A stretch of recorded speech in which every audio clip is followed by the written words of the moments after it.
Hi, I wish to begin by stating categorically that the beauty of this course here discussed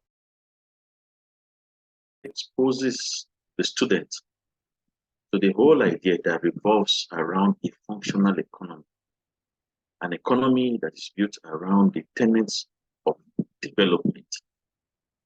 And by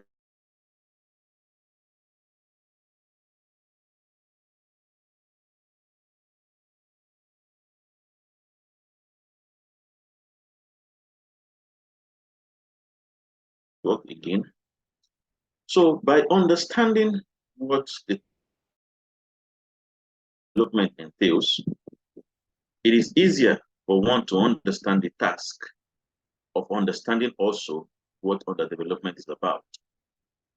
And like we said earlier on, the idea built around development and the study of this course revolves around the fact that so many scholars have given various perspectives and have sought to explain to from various angles how development has been attained. Okay, I'm seeing your message on WhatsApp saying some persons can't log in. I think I'll have to go back and send the link.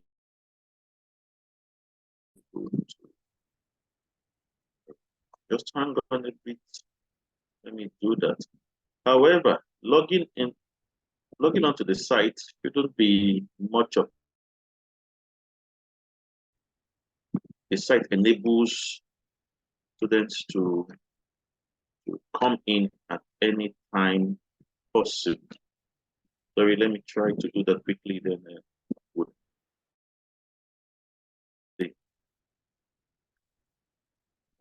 having internet issues.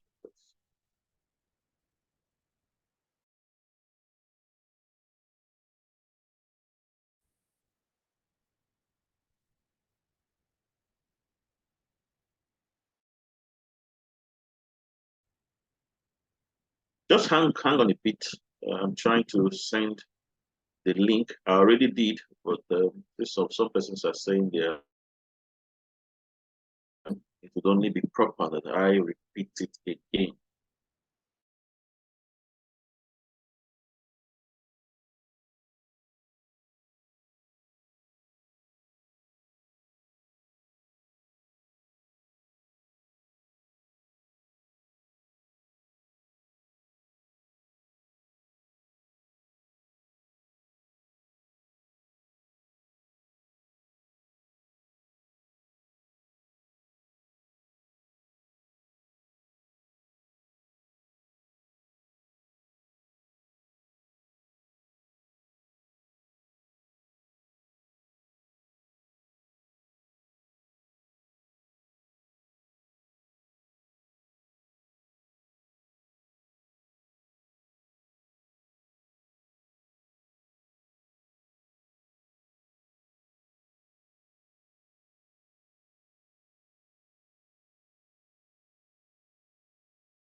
Okay. I was saying that this course is built around exposing the students to understanding what development is about and how best students are able to understand the perspective of development from different schools of thought and different efforts that have been made before now by various scholars on what development entails.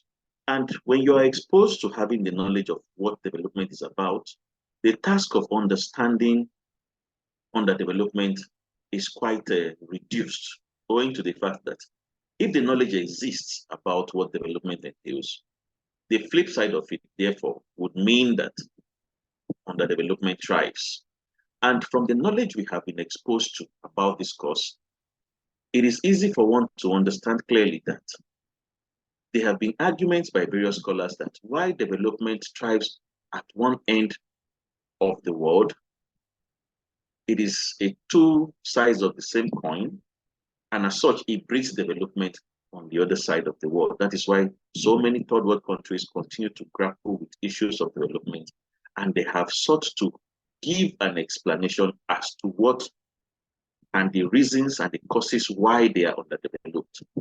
So in today's lecture, which is in furtherance of our last lecture on what development entails, we would be exposed to various perspectives, various schools of thought that have held different opinions as to why underdevelopment exists in some parts of the world. And in today's class, the emphasis is on modernization and underdevelopment.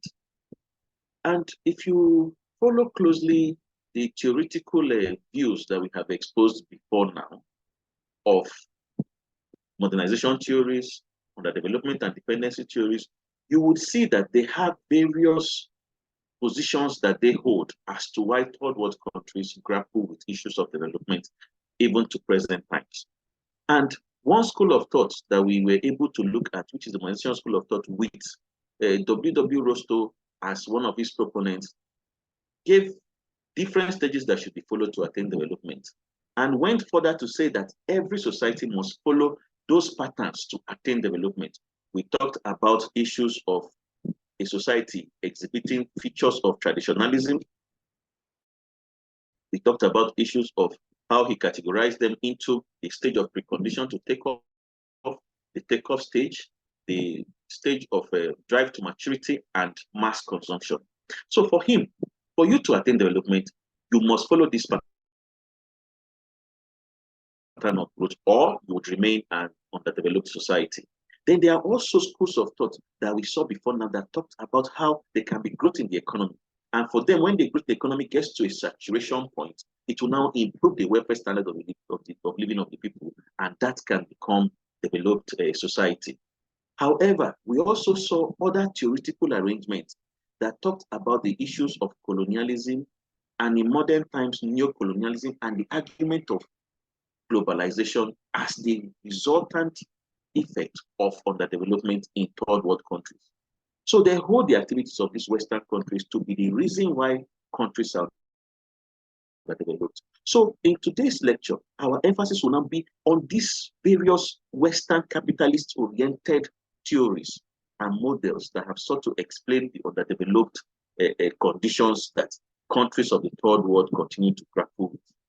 And there are various scholars also that are formed under this school of thought and have expanded the idea that underdevelopment is as a result of the activities that are inherent in these third world countries that are antithetical to development. So as we advance this position, it will be easy for you to also relate that with what has been discussed before now as to what development entails, and then you will have a fairer idea of underdevelopment as a term and the causes of underdevelopment from two broad categorizations, which is one from the argument of the Modernization school of thought, and then the argument of the underdevelopment and dependency school of thought as well. So in today's lecture, we say that modernization, from the perspective of some writers, has it that it is in terms of changing institutions. Others stress changes in individual attitudes. Still others emphasize group attitudes. Frequently, modernization has been equated with the attitudes and institutions of capitalist Western countries. A strong personal work ethic, individual entrepreneurship, materialism, optimism, and a group structure encouraging these attitudes and institutions.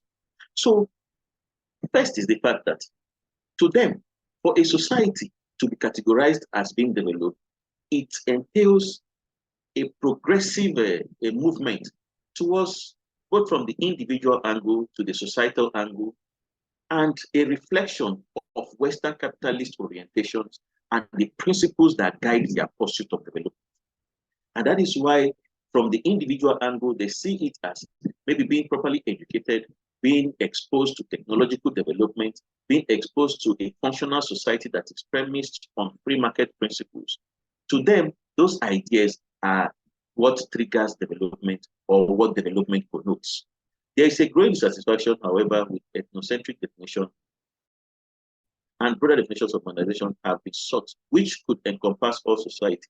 Nash, one of the scholars, views modernization as the process of transformation towards the establishment and institutionalization of modernity. And by modernity, he meant the social, cultural, and psychological framework which facilitates the application of tested knowledge to all phases and branches of production. So if you look at this definition closely, for this particular scholar, the levels of improvement that is considered socially, culturally, and psychologically, both within the angle of the individual and then the broader society, to a large extent, connotes development. So where these aspects are at its lowest ebb, it therefore means underdevelopment reigns in such a society. So if you just oppose that with the arguments of other scholars that are of third world origins, you would find that to them, these activities or this checklist of what should propagate development is already in existence. But that underdevelopment is as a result of the plunder, the economic plunder, the exploitation of both human and material resources that is the cause of underdevelopment of these third world countries. So these Western scholars or these modernization scholars do not see anything wrong in the argument that they advance as to be the cause of underdevelopment of third world countries.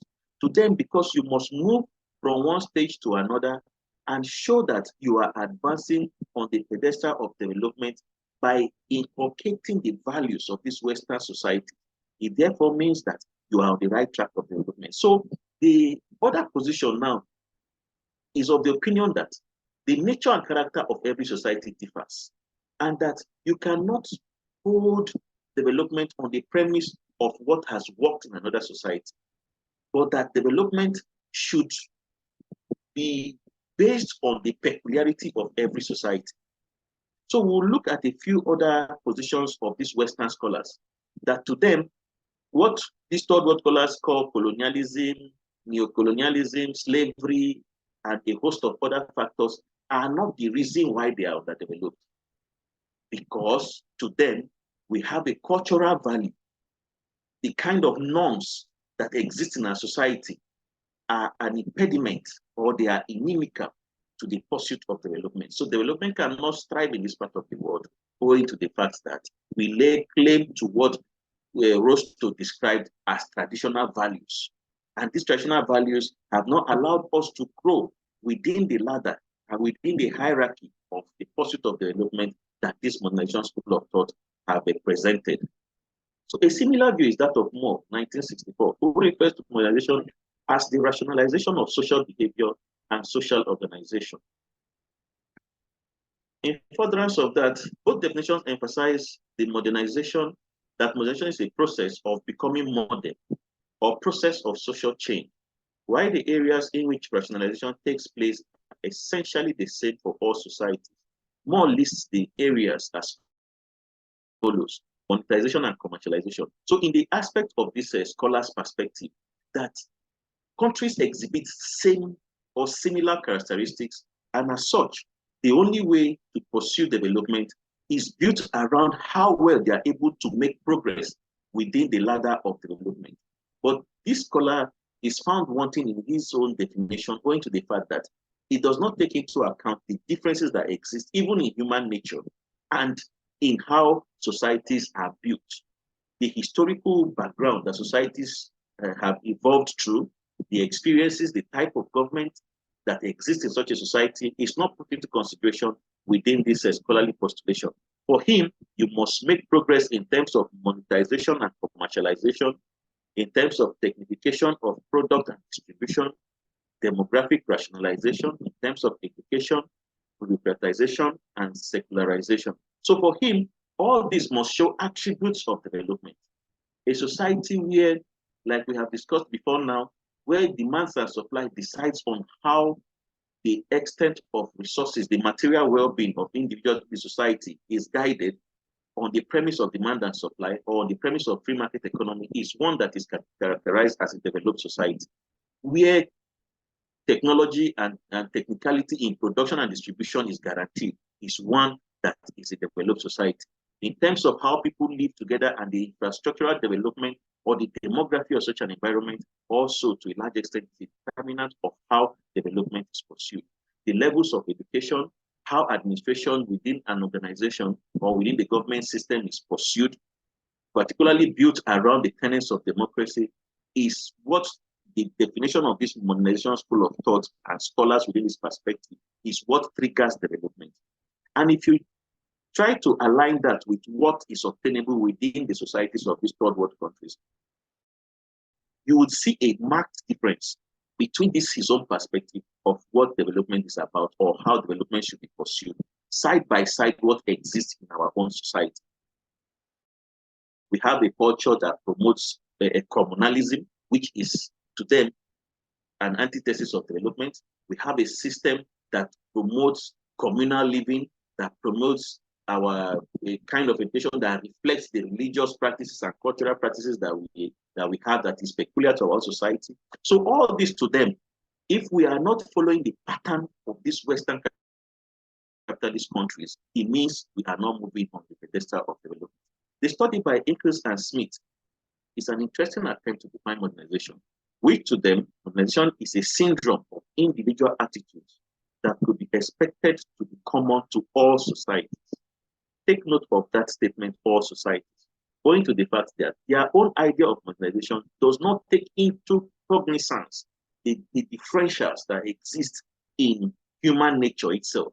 So to them, if you don't have the qualities or the characteristics of a typically Western developed society, it means you are not within the category of a developed society or even having the attributes to pursue development.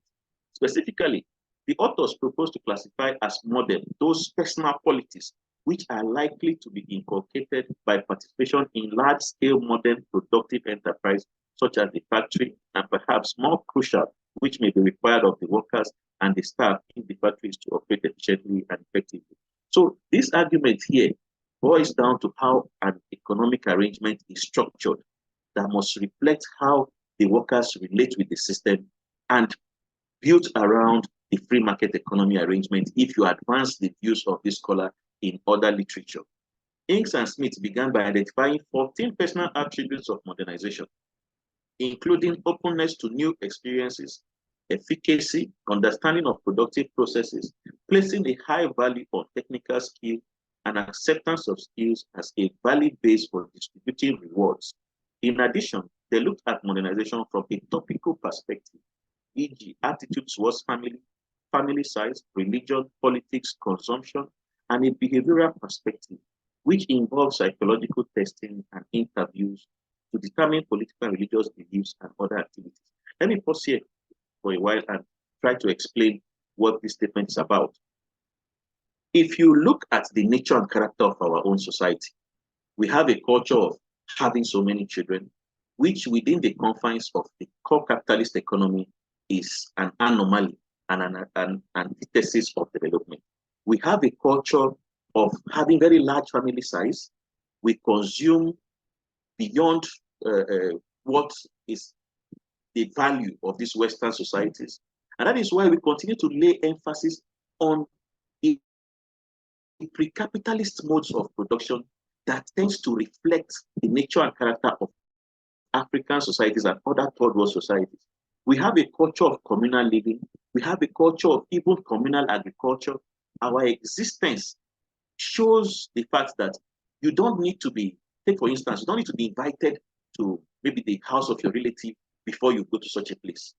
And when you get there, we have a culture of maybe eating and maybe making provisions for people that you did not ordinarily make adequate budgets for.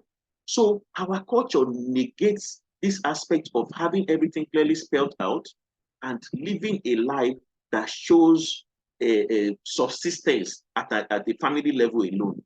We are a communal people, and as such, this pattern of development that is prescribed here might not necessarily fit into our societal values. And that is, in their own opinion, the reason why we are faced with the levels of underdevelopment that exist in this part of the world. Finally, a fourth perspective was obtained by devising several modernity skills, combining elements of the other perspectives of his personal affairs, and he's ready for new experiences and ideas. That is, he is relatively open-minded and cognitively flexible. The term modernization is also employed by some authors to refer to the process by which a traditional society is undergoing transformation and becoming modern. Other authors use the term to describe the process by which traditional society become more Western or acquire the character of the technologically advanced countries. Thus, a modern society or modernized society is one that is highly educated and technologically oriented. In their own perspective now, if you exhibit, like I was trying to explain earlier on, if you exhibit a culture that propels or propagates communal living and shows a high level of consumption, it therefore means you are not prepared to pursue development. So the only condition that you can be described as a developed society must be if you show a level of psychological, social, and cultural advancement that is modeled along the advanced capitalist countries of the world. So if you are not doing that, it therefore means that you are not ready for development. And that is why Rostow gave all his stages of development and said that for you to be able to attain development, you must shed off these pre-capitalist values or these values that are inimical to development or these cultural practices or religious beliefs that does not conform to the advanced societal values. Take, for instance, if you are not well educated, it means you cannot pursue development. And they forgot the aspect of imbibing cultural practices that can even show a peculiar nature of education. Take, for instance, China or other countries that do not speak English language, but have attained development tremendously, using and domesticating the values of development to reflect the culture of their society, to reflect the peculiarity of their languages and other aspects of their belief. So they have been able to pursue development, not following this model of these Western countries, and to a large extent, it has worked for them. So, in their own view now, still advancing the argument of underdevelopment. Ordinarily, the term underdevelopment refers to a situation where the economic, social, and political conditions of a nation are at their rudimentary stage of development. Using the major indicators of development, these nations are backward. Thus, these nations lack key development facilities, including the following: efficient and effective transportation network, communication system, and other infrastructural facilities such as power, water supply, and housing. So if you look at this definition now, they are now trying to itemize for us to see that because we continue to struggle to attain the basics of life that reflects the pattern of development of these advanced countries, it therefore means we are underdeveloped. So any place where you do not have a viable and efficient transport network, it means a developed society. Any place where infrastructure facilities are not readily available, it means it's an underdeveloped society. That is from the argument of this modernization school of thought. As we make progress further, you would understand better when we begin to look at the arguments of scholars that exist in this underdeveloped environment that have also come up with their own theories and have said that these things may exist, but they are not the result of why we are underdeveloped, but rather the activities of these Western scholars, of these Western countries, of stealing both in terms of economic and manpower is the reason why we are underdeveloped. And references were made to issues of slavery and most of other activities that have happened long before now and continue to happen now.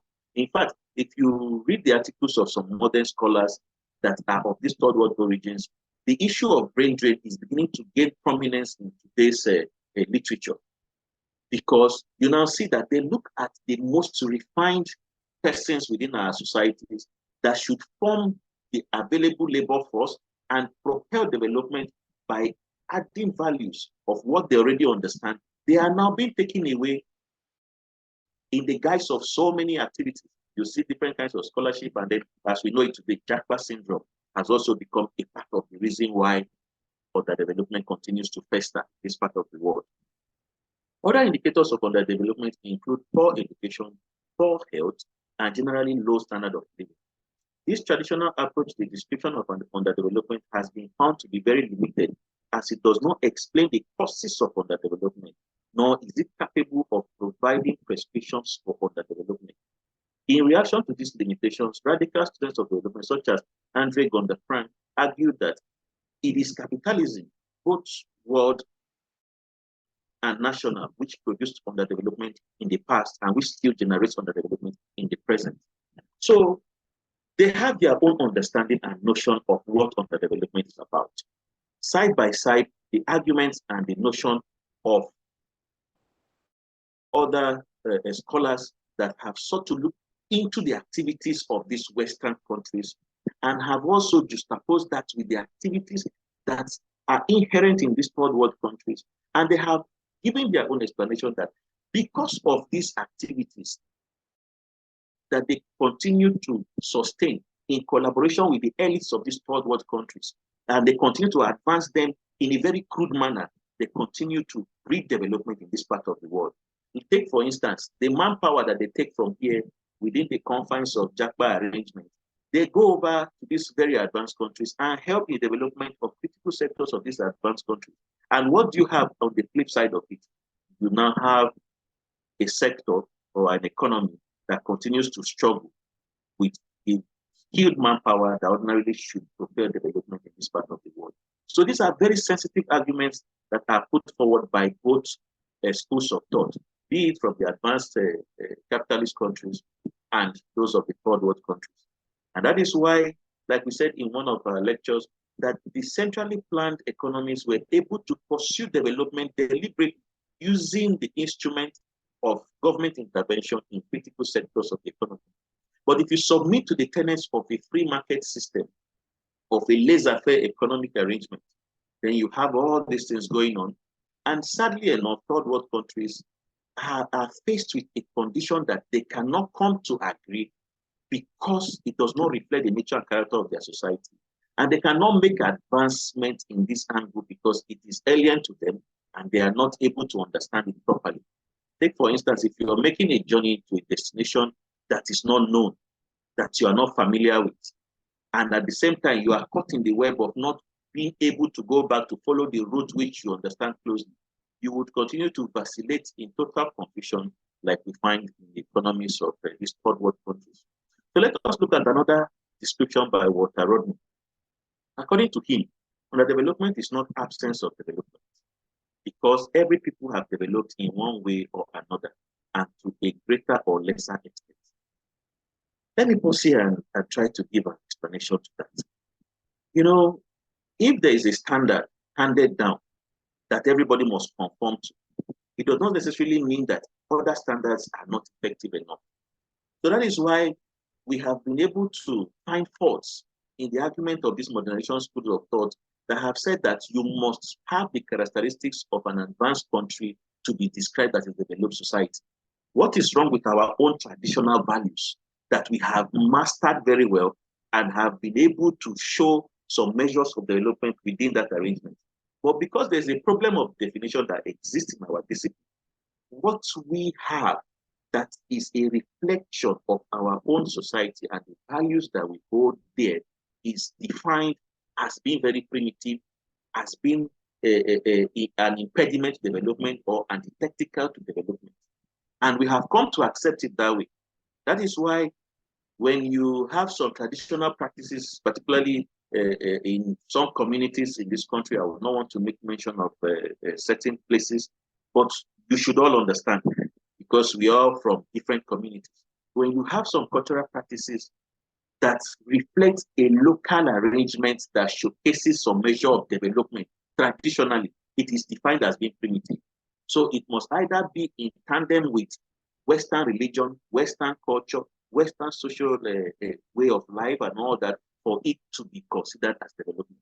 That is what Wataron is trying to say, that people develop at different levels and at different stages and in different societies.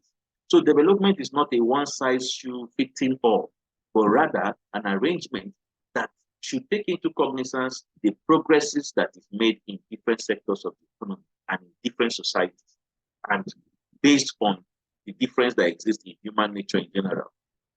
So he said that development only makes sense by way of comparing levels of development.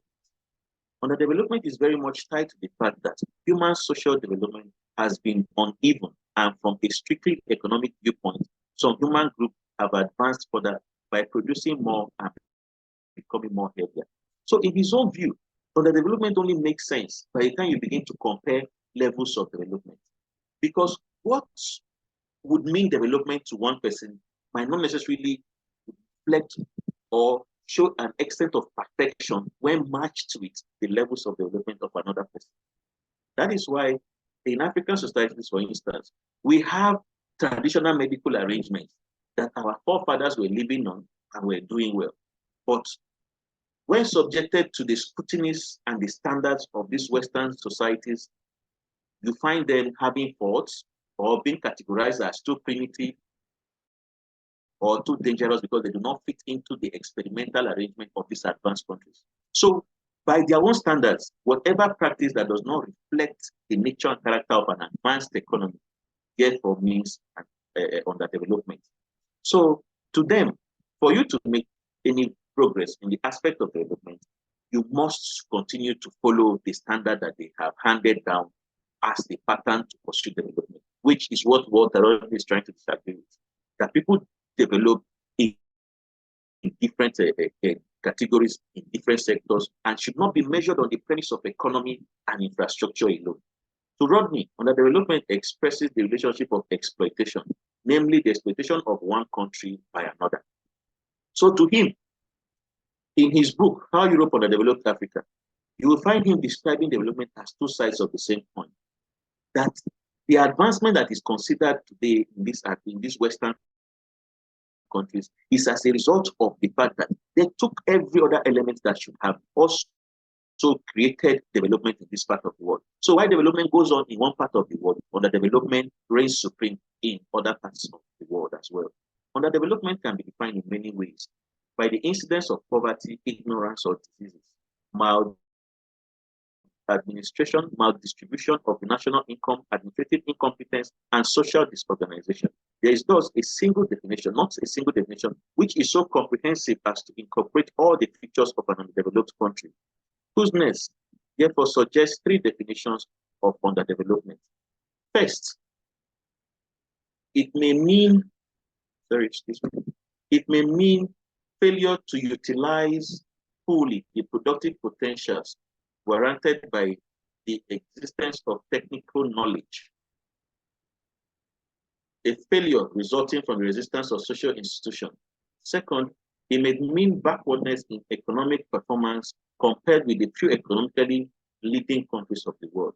Third, it may mean economic poverty in the sense of failure to assure adequate subsistence and material comfort to most of the country's population.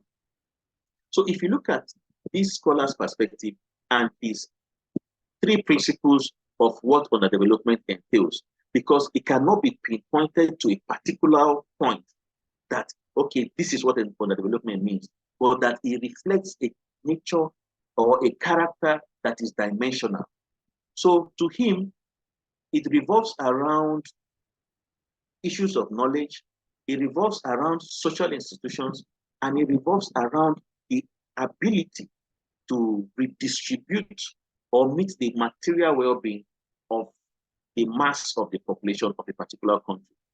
So if these have been attained highly in these advanced countries, and as such, they lay claim to a developed society, third world countries are yet to get to that point where they can be categorized as a developed arrangement. Because when you look at the individual aspects and compare side by side these advanced countries of the world, you will find an individual that is not producing effectively or cannot measure effectively with these advanced countries of the world.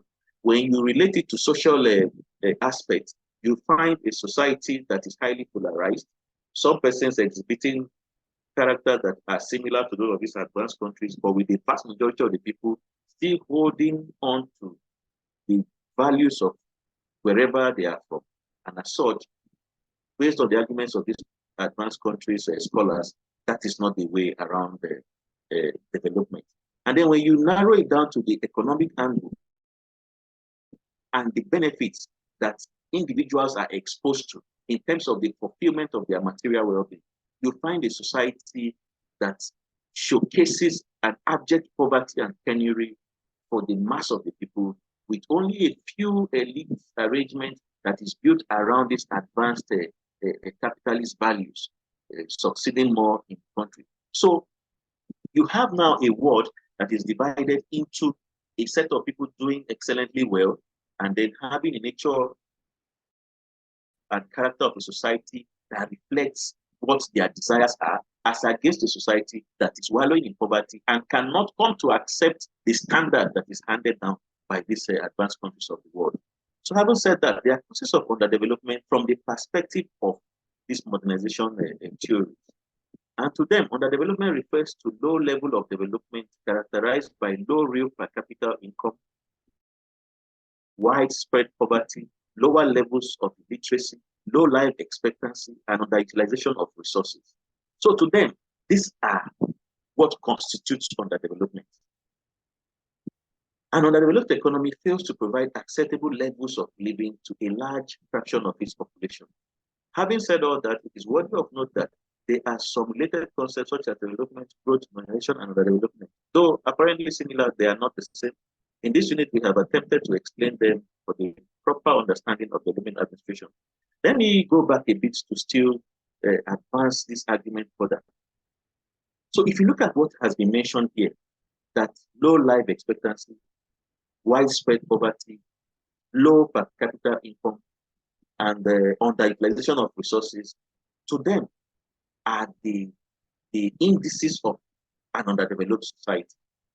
So they did not go further to ask or to even proffer solutions as to how this can be turned around, or even trace the origin of why these societies have become what they are and have become so underdeveloped. What activities have sought to retard these levels of development or have retarded these societies to now exhibit these characteristics of low per capita income, widespread poverty, and a host of other factors. They are very sensitive in not holding themselves culpable to the causes of underdevelopment in these third world countries.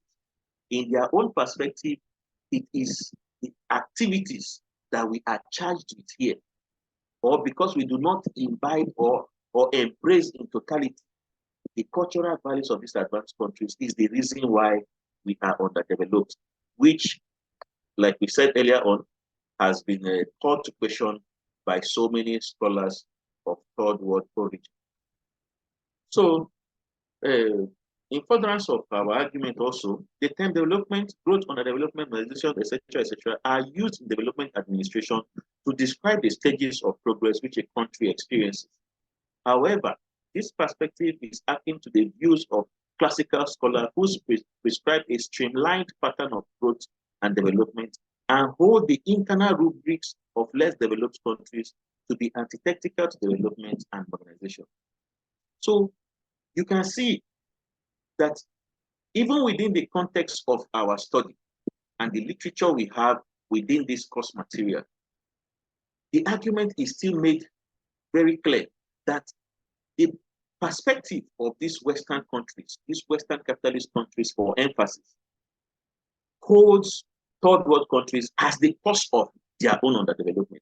And there is this a theory that is called the growth theory of development that talks about third world countries waiting for development to be trickled down from these advanced countries, that it will get to a point where their own society will be so developed, and at that level, they'll be able to export development to these third world countries, which to a large extent is highly first insulting and then not even likely to ever happen, because they continue to do I say, self-mutate or evolve new levels of development.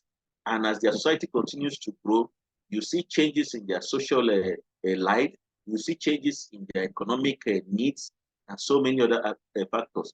And in all, they continue to make reference and exploit the resources, both human and material, that exist in this underdeveloped country. So if they continue to plunder the resources of these underdeveloped countries, at what point would development now get to a period of saturation that would now result in it being transported or being trickled down to these less developed countries? So that is not likely to happen. And that is why you find in some scholarly works, I think particularly of Franz Fanon, he talked about delinking.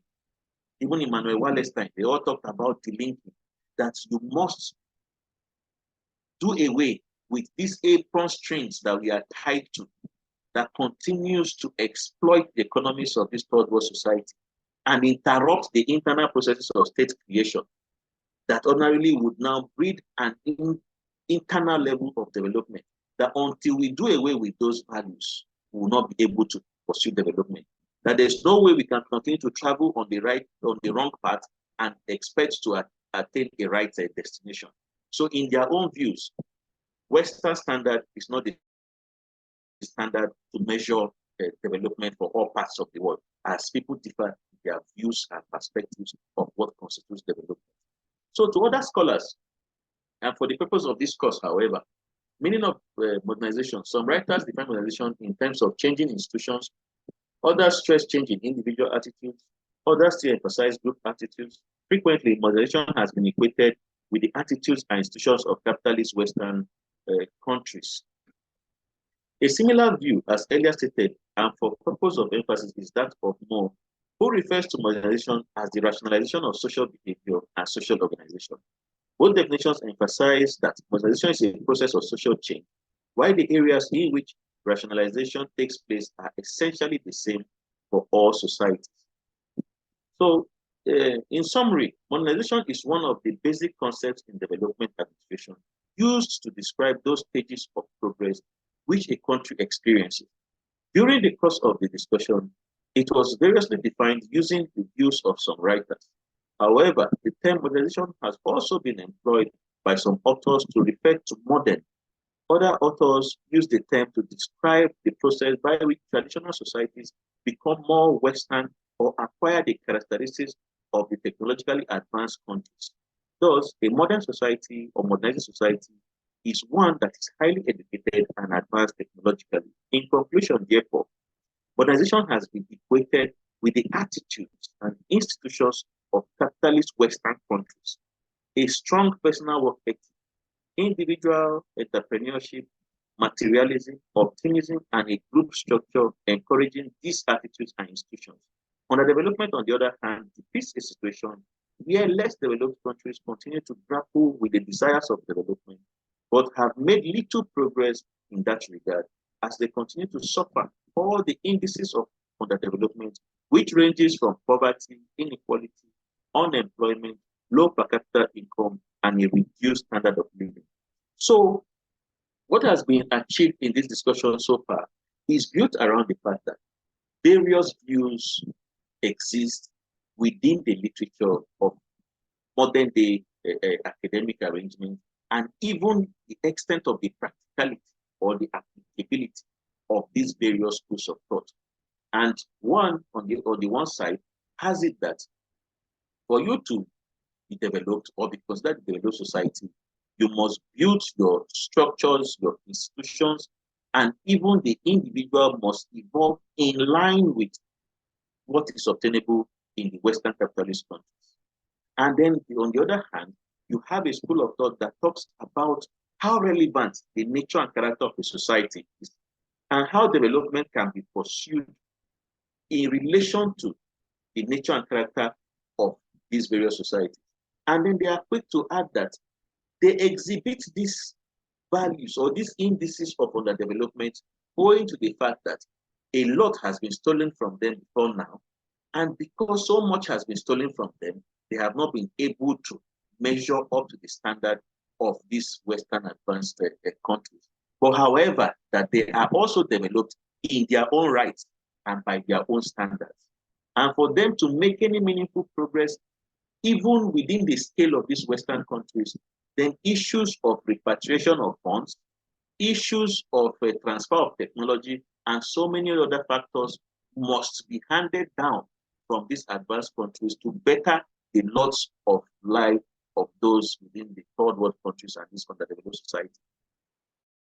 If you read the works of, I think that should be Gunder Frank, one of those third world scholars, to them, that there should be, third world countries should be paid compensation by these advanced countries for what they did many years back from the era of slavery and the era of colonialism, imperialism, and even primitive accumulation and plunder of resources that was carried out many years ago. That because of these things that they did, is the reason why they are developed and third world countries continue to grapple with issues of development. You also see other scholars talking about reduction in brain drain, and then somehow some countries, to show you how guilty some of them are, in modern day time, we have heard of them returning artifacts that were stolen before now. You hear some of them bringing back monies that some politicians and elites of these third world countries have stolen and have warehoused in their own economy. They have used those resources to better their society. And now they are beginning to show some element of remorse and returning these things to third world countries. So the argument of these underdeveloped scholars are not entirely wrong. In their views, the activities of these Western advanced countries that have triggered development, tremendous development in these countries of the West, is the same activity that has resulted in underdevelopment of this part of the world. So, in line with that, we have reached the end of this particular lecture. But however, you should always understand that these lectures are tied and are interwoven. And in the next class, you would now see more of the argument of these third world scholars and how they have been able to establish the fact that modernization and Western capitalism is the reason why third world countries, particularly of African descent, are the way they are. So you should understand these various positions and then make your questions and answers and contribution to the studies as well. So having said all that, I will now open the floor for questions, contributions, and whatever you think we should do better to improve the class for all to be carried along. So thank you, and now I wait for your responses. Anybody with any question or any contribution?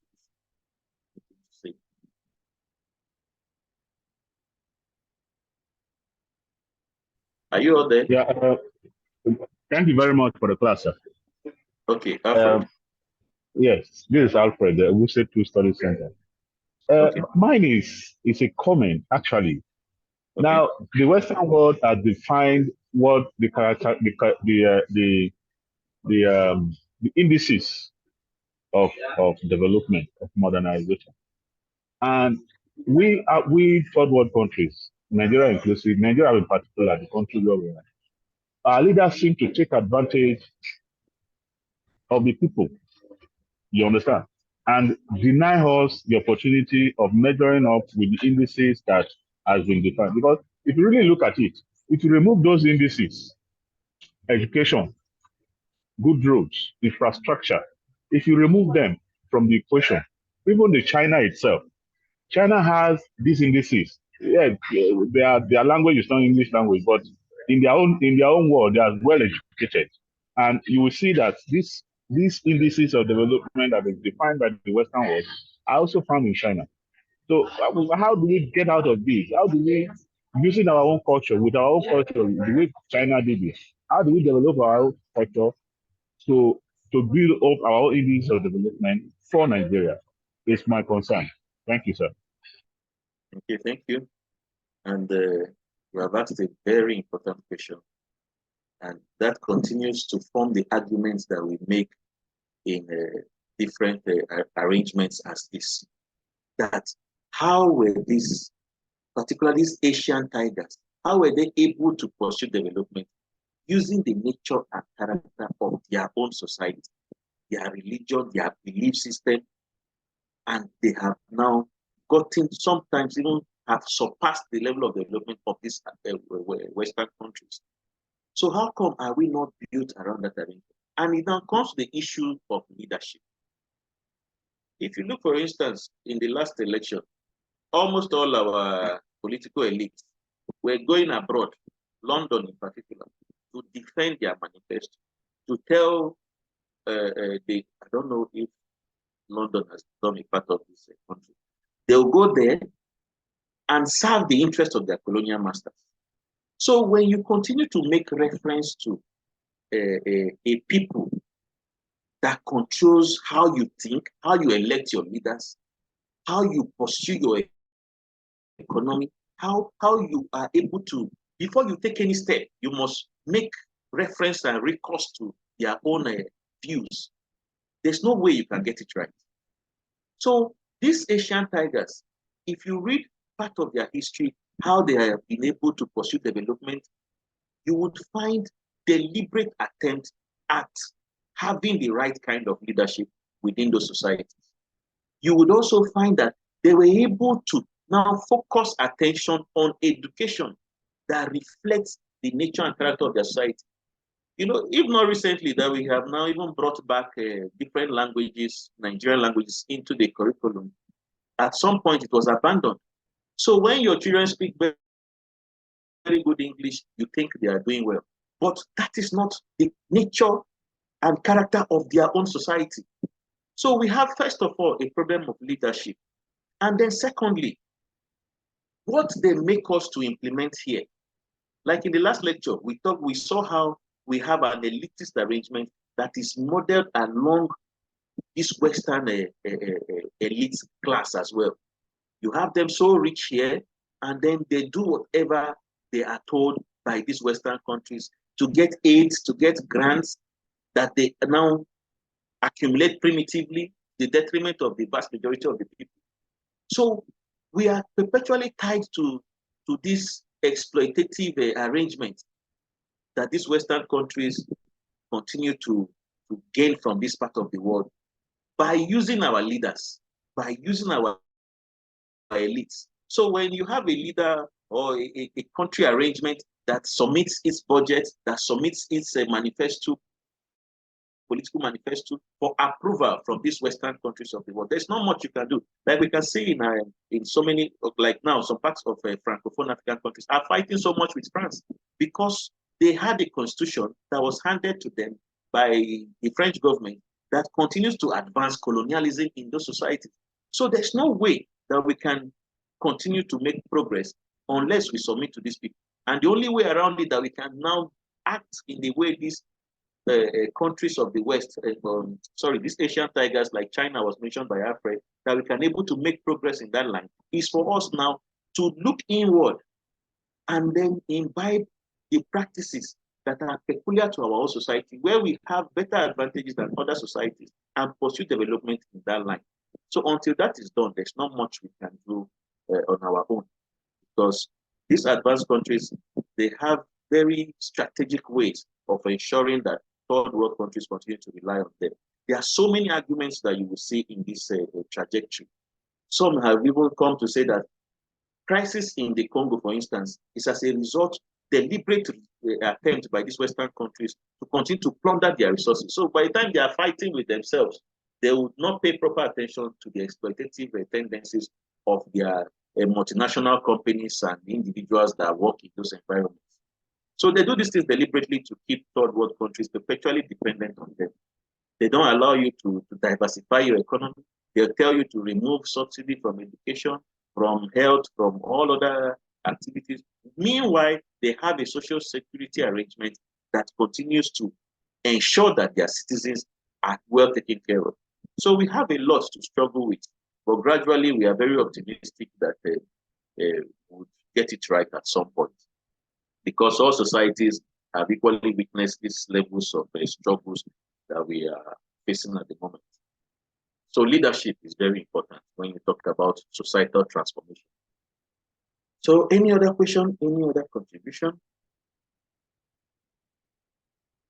Or do we all understand?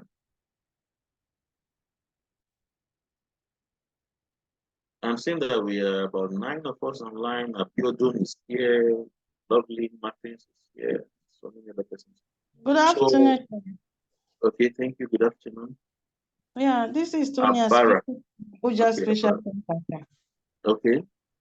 Yes, in line with what you just explained on the question Alfred raised, Yeah. so my concern now is, at what stage do we start getting these things right? Because if we rely on the same leaders to get it right, they will never. I think what we are suffering as a country now is no longer even the force of the Western tigers on us. It is our own people now still colonizing us and dealing with us and making sure that we remain on the ground.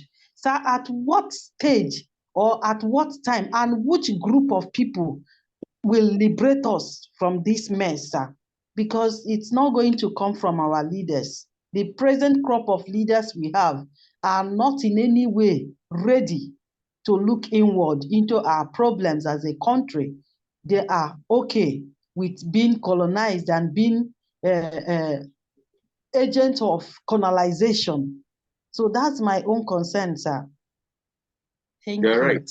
You're right. And these concerns have been raised in so many books. So many scholars have written about it. Let me try to see if I can show you something I was reading before this lecture. Okay. So maybe I'll try to get this and then pass on to the group. You see, to answer your question quickly and simply, we'll continue to talk about it the way we are discussing it now. We have been able to, like this course, if you look at the title of this course, it is very interesting. And we have been discussing this for many years now. And that is why the centrally planned economy, they saw the contradictions that are inherent in the capitalist system. And they were able to quickly deploy the state as the primary mode of the pursuit of development. And they were able to attain a high level of societal equality. So when we continue to talk about it this way, people continue to gain the consciousness and the knowledge of the fact that there are other standards that can be used to pursue development. It is not the streamlined pattern that these Western countries have propagated against all other arguments. So the knowledge, when the knowledge is gotten, the consciousness continues to resonate in different quarters. As time goes on, I am sure we'll be able to get it right.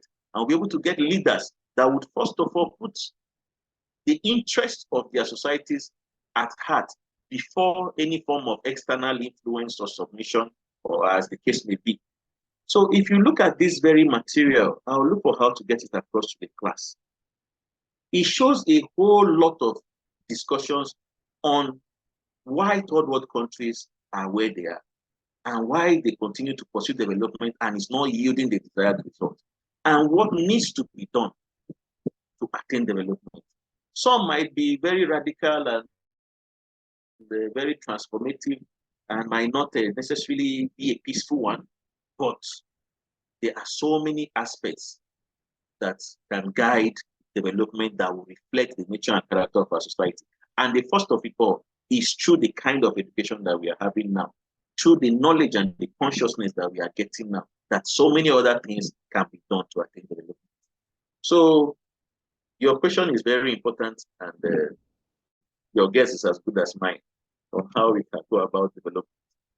So for now, we'll continue to follow and continue to believe in our leaders that they would continue to have the consciousness that would help in moving the lots of the society from a less developed status to a more advanced one, even though we are where we are now.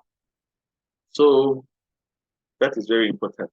Okay, what other question, what other contribution? I think we have just a minute left. And then always make sure that you ask your questions and make contributions even on the WhatsApp platform. It shouldn't just be that it's when we have lectures that we engage each other. Okay, any other person, any other contribution? Yeah, good evening, good afternoon, sir. Thank you, good afternoon. Yes, my contribution to the development or where we find ourselves is that it is a planned something by the Western world.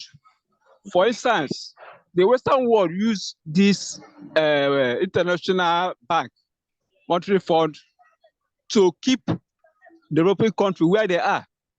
When they want to give certain aid, for instance, they will give you condition. For example, remove subsidy, do this, do this. And once these subsidies are removed, it will bring economic hardship and difficulties. Some people find it difficult now to train their children, to equip them with that educational knowledge that will enable them to be useful citizens in the society. Some will go and become apprentices, and these are not a good indices for development. So I'm looking at it as, even as of today, it is still a plan sorted by the Western world. So we are just studying this course for knowledge sake, but we are entangled in this. So that's my contribution. You're absolutely correct. There is this work on the contradictions of capitalism. I think that should be the title. I'll try to get it and then see how I can pass it to the class. What you have said is absolutely correct. It's a deliberate attempt to continue to make this third world countries submissive to the dictates of the advanced countries. But knowledge is a tool of liberation. So we are not just talking because we want to talk, and we are not just reading because we want to read. It's for us to weigh the options we are presented and balance that with the realities of ground. And gradually, I believe, the desire of having a functional society will be achieved at some point. So thank you for your contribution. I've spoken well. And thanks to you all, we are 2 minutes above our time. So I appreciate every one of you, and then we'll continue to discuss even on the WhatsApp group. So we'll end the class for now, prepare ourselves for the next class, which will be, I think, next week, I guess. But however it is, the information will be passed to the class. Alfred is doing a wonderful job in that aspect. So thank you very much. We have come to the end of Thank you, sir. Thank you, sir. God Thank bless you, you. sir. God bless you. Thank you, sir.